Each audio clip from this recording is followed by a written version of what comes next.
গত 50 বছর তো দেখেছি এই ডিসইউনিটি, অনৈক্য, বিভেদ, বিচ্ছিন্নতা আমাদেরকে কোথায় নিয়ে গিয়েছে। এই যে দেখেন কিছুদিন আগে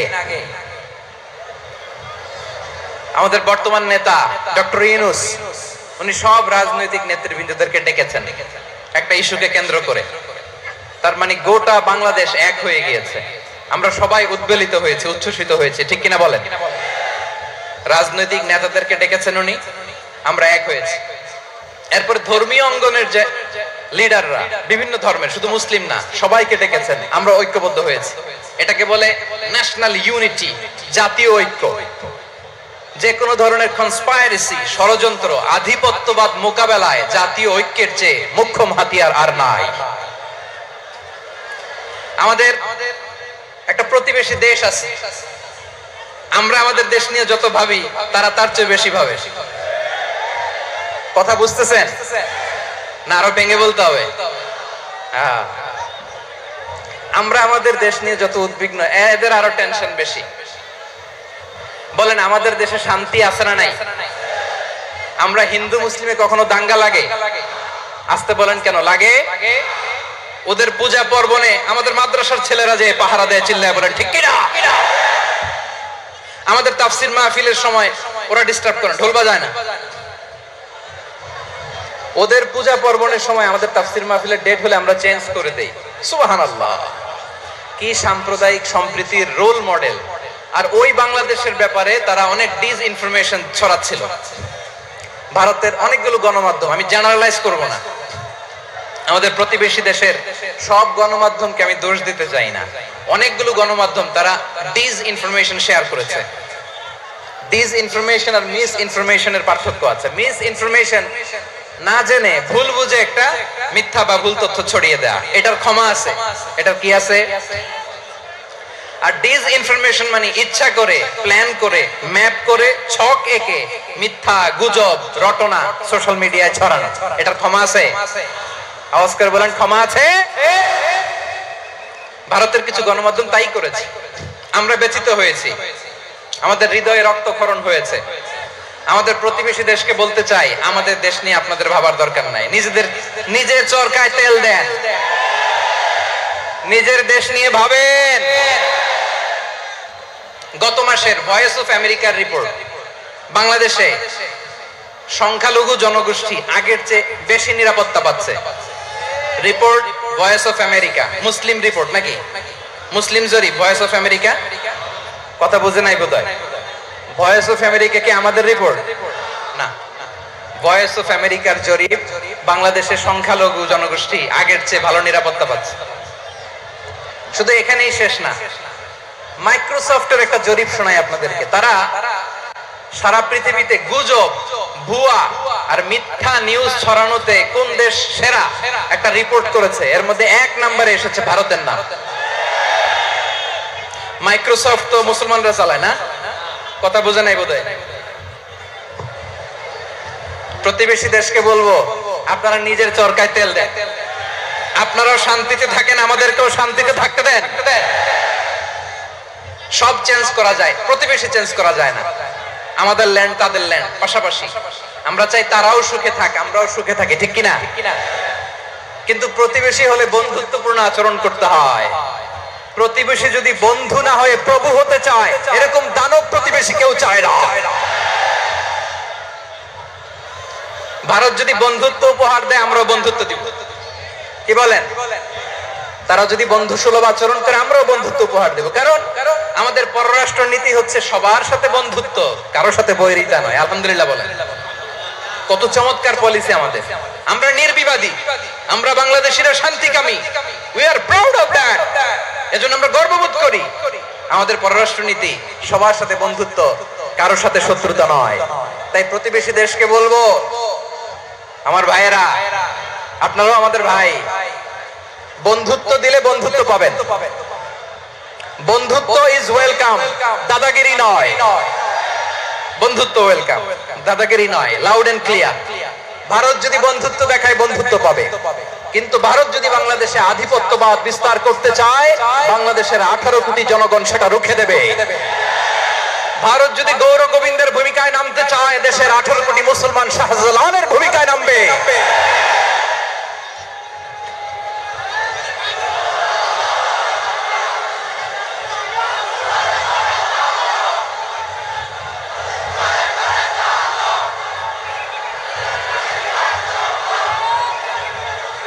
প্রিয় ভাইয়েরা, আমরা বন্ধুত্বে বিশ্বাসী, শত্রুতায় নয়, ঠিক কিনা বলেন? আল্লাহ আমাদেরকে বোঝার তৌফিক দান করুক। তাহলে এই যে তারা বলেছে এদেশে সংখ্যালঘুরা কষ্টে আছে, দুঃখে আছে, এটা কি ঠিক? বলেন, এটা কি ঠিক? না, তারা ডিস ইনফরমেশন শেয়ার করেছে, এটা ঠিক নয়।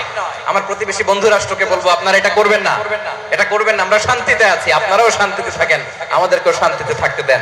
এই যে চিটাগাং এর অ্যাডভোকেট আলিফ হত্যাকাণ্ডে গোটা বাংলাদেশ আমরা ধৈর্যের পরাকাষ্ঠা দেখিয়েছে, চিল্লায় বলেন ঠিক কিনা? আমাদের নেতা আমাদেরকে ডেকেছে, আমরা শান্ত থেকেছি। আমরা শান্ত থাকতে চাই, আমরা ঐক্যবদ্ধ থাকতে চাই। যে কোনো ষড়যন্ত্র রুখে দেওয়ার জন্য ঐক্যবদ্ধ প্রচেষ্টার কোনো বিকল্প নাই।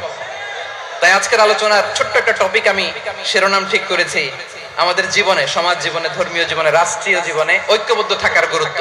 এবার আওয়াজ করে পেকুয়ার ভাইয়েরা বলেন, আমরা ঐক্যবদ্ধ জীবনযাপন করতে চাই কি চাই না?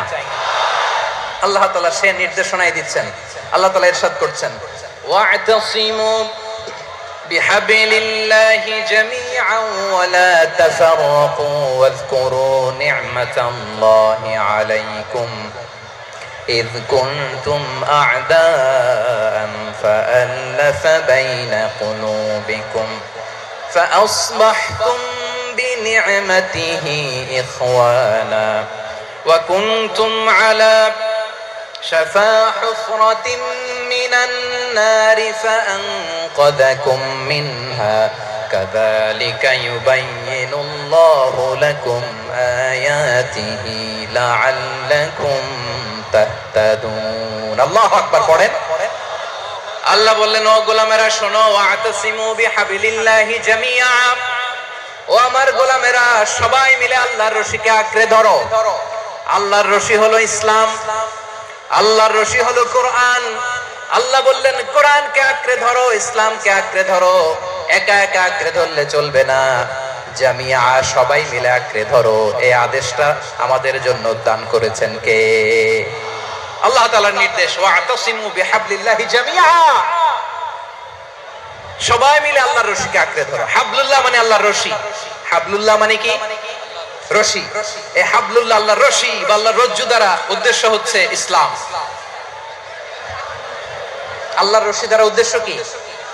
তাফসিরে অনেক ব্যাখ্যা এসেছে। এই এরকম পরিস্থিতিতে তাফসিরের সূক্ষ্ম সূক্ষ্ম বিষয়গুলো আমরা শোনাতে চাই, কিন্তু পরিবেশ হয়ে ওঠে না। আল্লাহর রজ্জু বা আল্লাহর রশি দ্বারা উদ্দেশ্য হচ্ছে ইসলাম। আল্লাহর রজ্জু বা আল্লাহর রশি দ্বারা উদ্দেশ্য হচ্ছে কোরআন, কারণ কোরআন আমাদেরকে ঐক্যবদ্ধ করে, ইসলাম আমাদেরকে ঐক্যবদ্ধ করে। চিল্লায় বলেন ঠিক কিনা? এজন্য আল্লাহ বললেন, তোমরা আমার রশিকে আঁকড়ে ধরো, বিচ্ছিন্ন হয়ে না। আমার দেয়া নেয়ামতগুলো স্মরণ করো। যখন তোমরা ছিলে শত্রু, তোমাদের মধ্যে হৃদয়ে আমি আল্লাহ ভালোবাসা ঢেলে দিলাম, ফলে তোমরা সবাই ভাই ভাই হয়ে গেলে। তোমরা সবাই ছিলে জাহান্নামের কিনারায়, জ্বলন্ত অগ্নিকাণ্ডের পাশে। আমি আল্লাহ দয়া করে ঈমানের বদৌলতে তোমাদেরকে আগুন থেকে ফেরালাম। আমি আল্লাহ দয়া করে তোমাদেরকে জান্নাতের পথ দেখিয়ে দিলাম। সুবহানাল্লাহ পড়েন।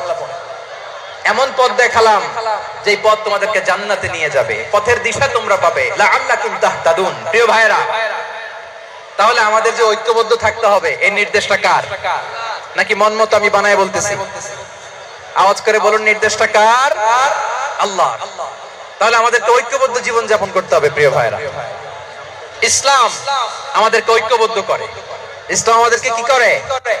সংঘবদ্ধ করে, ঐক্যবদ্ধ করে। বিচ্ছিন্ন হওয়া যাবে না।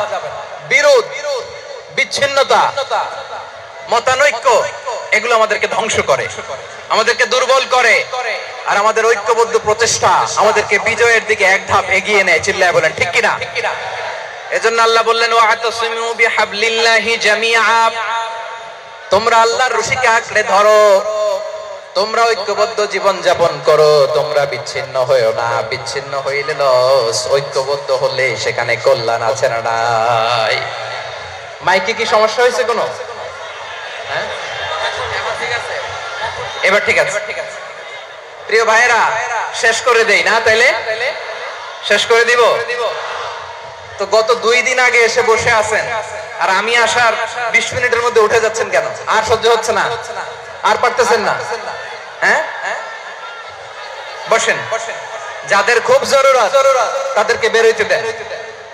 অনেকে সকাল থেকে বসে আছে, ওয়াশরুমে যেতে হবে, সারাদিন কিছু খায় নাই, পাগলের মতো বসে আছে। আমি জানি, সব রিপোর্ট আছে আমার কাছে। মেহেরবানি করে বিশৃঙ্খলা করবেন না, আল্লাহর ওয়াস্তে, আল্লাহর ওয়াস্তে। যাদের কষ্ট হচ্ছে বের হয়ে যান। আরো কয়েক মিনিট কথা বলে আমরা শেষ করব। আল্লাহর ওয়াস্তে, আল্লাহর ওয়াস্তে বলার পরেও এরকম বিশৃঙ্খলা করা মোটেও কাম্য নয় প্রিয় ভাইরা। আল্লাহর ওয়াস্তে, এই শব্দটা কতবার ইউজ করেছি আমি, আল্লাহর ওয়াস্তে। আপনার বুক কাঁপে না? হ্যাঁ, ভয় হয় না আল্লাহর? একটু থামেন, একটু থামেন, মেহেরবানি করে, মেহেরবানি করে। এই তো, হ্যাঁ, মাশাআল্লাহ। আল্লাহর ওয়াস্তে প্রিয় ভাইরা, ঐক্যবদ্ধ হতে হবে আমাদেরকে। আদেশটা কার? একটু আওয়াজ করবেন। ঐক্যবদ্ধ জীবন যাপন করতে হবে। আদেশটা কার? আমাদের আগে যে সমস্ত জাতিগোষ্ঠী ধ্বংস হয়েছে বিভেদের কারণে হয়েছে।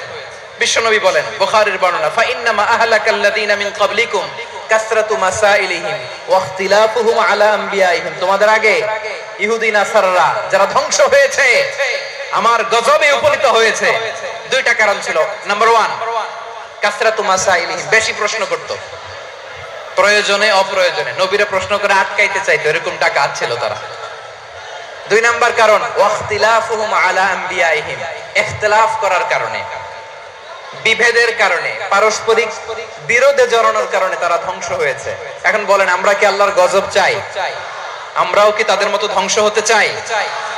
এজন্য আল্লাহ তাআলা সূরা আল ইমরানের 105 নম্বর আয়াতে বললেন, ওয়ালা তাকুনু কাল্লাযীনা তাফাররাকু ওয়াখতালাফু মিন বা'দি মা জাআহুমুল বাইয়িনাত ওয়া উলাইকা লাহুম আযাবুন আযীম। খবরদার, প্রমাণ পাওয়ার পরেও, দলিল নাজিল হওয়ার পরেও যারা বিরোধ করেছে, ইখতিলাফ করেছে, বিচ্ছিন্ন হয়েছে, খবরদার তোমরা তাদের মতো হয়ো না।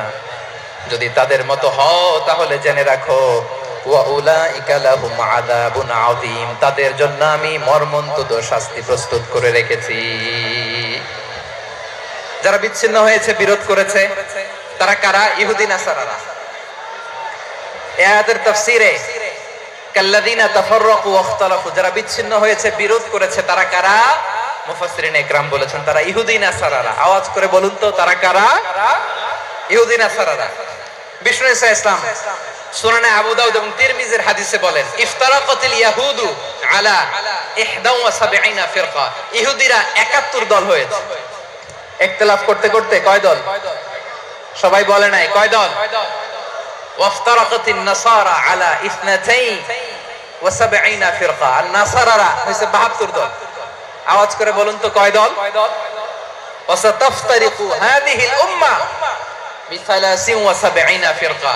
আর বিশ্বনবী আফসোস করে বলেন, আমার উম্মত হবে 73 দল। ইহুদি 71 দল, নাসারা 72 দল, আর আমার উম্মত, বুঝে থাকলে আওয়াজ করে বলেন। বিশ্বনবী বলেছেন, আমার উম্মত ভাগ হবে কয় দলে? কুল্লুহা ফিন্নার, সব জাহান্নামে যাবে, ইল্লা ওয়াহিদা, একটা দল ছাড়া। সাহাবারা বললেন, মান হিয়া ইয়া রাসূলুল্লাহ, সেই নাজাত প্রাপ্ত জান্নাতি দল কোনটা? আপনি কি আমাদের বলবেন না? আপনি মেহেরবানি করে একটু বলে দেন তারা কারা? বিশ্বনবী বললেন, মা আনা আলাইহি ওয়া আসহাবি, আমি এবং আমার সাহাবারা যেই মতের উপর, যেই পথের উপর আছে, এই মত এবং পথের উপর যারা থাকবে তারাই জান্নাতের দল হয়ে যাবে। যারা আমার মত, আমার সাহাবীর মত এবং পথকে অনুসরণ করবে তারাই জান্নাতে যাবে। তাহলে প্রিয় ভাইয়েরা, আমরা কি আর ইখতিলাফ করব? কাদা ছোড়াছুরি করব? করবেন না যে বোঝাই তো যাচ্ছে দৃশ্য দেখে। ধাক্কাধাক্কি যে আপনারা করবেন না। আপনাদের এই যে আমলনামা তো আমার কাছে আছে। পেকুয়ার ভাইয়েরা, এটা তো আমার ওয়ার্ম আপ প্রোগ্রাম। আমার বিভাগীয় প্রোগ্রাম হচ্ছে 8 বিভাগে 8টা। কয়টা? এটা কেন নিলাম? নেয়ামতুল্লাহ নিজামীর জ্বালা থেকে বাঁচার জন্য নিলাম। ওর জ্বালা তো নেই, ও পারে না মালয়েশিয়া থেকে আমরা টেনে নিয়ে আস, চার্টার ফ্লাইট ভাড়া করে পারে না নিয়ে আস। এমন কোন মাধ্যম নাই, এমন কোন ওয়ে নাই সে ধরে নাই। আর তার কাছে আমার কাছে তার দাবিও আছে, কারণ এর আগে 2-3 বার আসার কথা ছিল, কয়েকবার এসে এসে ফিরে গেছি, অনুমতি হয় নাই। এখন দাবার গুটি পাল্টে গেছে, দাবার গুটি পাল্টে গেছে। এক মাঘে শীত যায় না, কিন্তু আমরা স্মরণে রাখি না, ভুলে যাই। এটাই বড় আফসোস প্রিয় ভাইরা। তো এটা ওয়ার্ম আপ প্রোগ্রাম, এটা ওয়ার্ম আপ উদ্বোধনী প্রোগ্রাম, বিভাগীয় প্রোগ্রাম আমার জানুয়ারি থেকে শুরু। তো যা যা করছেন আমার সাথে পেকুয়াতে সব কিন্তু বয়ান দিব, ওই জায়গায় সব বলে দিব পেকুয়াবাসী কি করছে। আমি তো ভাবছি পেকুয়ার জেন জি, জেনারেশন জি আমাকে এমন ভাবে রিসিভ করবে, আমার কোনো ব্যাক পেতে হবে না, কষ্ট পেতে হবে না। আমাকে স্মার্টলি তারা স্টেজে রিসিভ করবে, স্মার্টলি তারা সেফ এন্ট্রি সেফ এক্সিট দিবে। তো বাস্তবে তো উল্টা, একেবারে উল্টা। আমি জানি জায়গা নাই, ওই যে দেখছেন উত্তর রেডি আছে। আমি জানি যে ধারণ ক্ষমতার অনেক বেশি লোক হয়ে গেছে, এটা আমি জানি। ভালোবাসা কোনো আইন কানুন দিয়ে মাপা যায় না, এটা আমি জানি। এটা যে ভালোবাসার বহিঃপ্রকাশ এটাও আমি বুঝি, ভালোবাসাকে আটকায় রাখা যায় না। এটা যে ভালোবাসার অগ্নি স্ফুলিঙ্গ, এটারে কোনো কিছু দিয়ে দামায় রাখা যাবে না, এটা আমি টের পাই। এজন্যই মনকে বুঝতে যেটা ভালোবাসা, মেহেরবানি করে অল্প কয়েকটা মিনিট একটু সুশৃঙ্খল আমার সাথে থাকতে হবে, আল্লাহর ওয়াস্তে, আল্লাহর ওয়াস্তে। প্রিয় ভাইরা, তাহলে আমরা ঐক্যবদ্ধ জীবন যাপন করতে চাই, ঠিক কিনা বলেন? এবার বলেন ঐক্যের ভিত্তি কি? আমরা যে ঐক্যবদ্ধ হব কিভাবে? সবাই বলে ঐক্য চাই, ঐক্যবদ্ধ হতে চাই, ঐক্যের ভিত্তি কি বলেন? ঐক্যের ভিত্তি হচ্ছে তাওহীদ। আওয়াজ করে বলতে হবে সবাই, ঐক্যের ভিত্তি কি? যেই বলবে লা ইলাহা ইল্লাল্লাহ, ও আমার ভাই, তার জন্য আমার হৃদয়ে দরদ, মায়া মাখা দরদ, ভালোবাসা আছে না নাই? তাওহীদ, এই মুসলিম উম্মার ঐক্যের ভিত্তি তাওহীদ। পেকুয়ার ভাইরা মনে রাখেন, মেসেজগুলো মনে রাখেন। মুসলিম উম্মার ইউনিটি, ঐক্য, এটার ভিত্তি হচ্ছে তাওহীদ। যেই পড়বে লা ইলাহা ইল্লাল্লাহ সে আমার কি? এজন্য বিষ্ণুই বলেন মান ক্বালা লা ইলাহা ইল্লাল্লাহ, যে ব্যক্তি বলবে লা ইলাহা ইল্লাল্লাহ মুখলিসান মিন কলবিহি, অন্তর থেকে যে পড়বে লা ইলাহা ইল্লাল্লাহ, দাখালাল জান্নাহ, সে জান্নাতি হয়ে যাবে। সুবহানাল্লাহ বলেন। যেই পড়বে লা ইলাহা ইল্লাল্লাহ সে কই যাবে? জান্নাতি হয়ে যাবে। তো এখন আমার সব ভাই যারাই লা ইলাহা পড়ছে জান্নাতে যাক, চাই কি চাই না? নাকি আপনি শুধু একাই জান্নাতে যেতে চান? একাই যেতে চান? জান্নাতে একা আমি যাব না তো ভাই, তোমাকেও জান্নাতে দলে নিতে চাই। সবাই বলে জান্নাতে একা আমি যাব না তো ভাই, তোমাকেও জান্নাতে দলে নিতে চাই। আমাদের জান্নাতের দল ভারী হোক, আমরা চাই কি চাই না? যেই বলবে লা ইলাহা ইল্লাল্লাহ ওই আমার ভাই, সে জান্নাতে যাক, এটাও আমি চাই, ঠিক কিনা? নাকি সবাইরে জাহান্নামে পাঠাইয়া খালি আপনি জান্নাতে ঢুকবেন? আচ্ছা বলেন, সব গেছে জাহান্নামে, আপনি একা জান্নাতে, ওই জান্নাতে ভাল লাগবে আপনার? আকল খাটান। সব জাহান্নামে গেছে, যান। এ কাফের, ও জালেম, ও নাস্তিক, সব গেছে জাহান্নামে, আপনি একা জান্নাতে, ওই জান্নাতে ভাল লাগবে? জান্নাতে আমি একা যেতে চাই না, আমার জান্নাতের দলকে আমি ভারী করতে চাই। চিল্লায় বলো ঠিক কিনা? যারাই বলবে লা ইলাহা ইল্লাল্লাহ তারা আমার ভাই। বিশ্বনবী এই কথাটার আরো চমৎকার ব্যাখ্যা করেছেন। তিনি বলেন মান সাল্লা সালাতানা ওয়াস্তাকবালা কিবলাতানা ওয়া আকালা যাবিহাতানা ফাযালিকাল মুসলিম লাহু যিম্মাতুল্লাহি ওয়া যিম্মাতু রাসূলিহি ফালা তুগফিরুল্লাহ ফি যিম্মাতিহি। বিশ্বনবী তিনটা ক্রাইটেরিয়া শুনিয়ে দিলেন। তিনি বললেন মান সাল্লা সালাতানা, যে ব্যক্তি আমাদের মতো নামাজ পড়ে, ওয়াস্তাকবালা কিবলাতানা, আমাদের কিবলারে কিবলা মানে, ওয়াকালা যাবিহাতানা, আমাদের জবাই করা পশু খায়, ফাযালিকাল মুসলিম, সেই মুসলমান। সুবহানাল্লাহ। আমার মতো নামাজ পড়ে মানে কি? তার ডিভাইন অ্যাক্টিভিটি আমার মতো, তার ইবাদতের সিস্টেম আমাদের মতো। ওয়াস্তাকবালা কিবলাতানা মানে কি? আমার যে ডাইরেকশন তারও একই direction, to the direction of কাবা। আল্লাহু আকবার। কাবার দিকে হয়ে সে নামাজ পড়ে, আমার ডাইরেকশন তার ডাইরেকশন, আমার ডেস্টিনেশন তার ডেস্টিনেশন এক।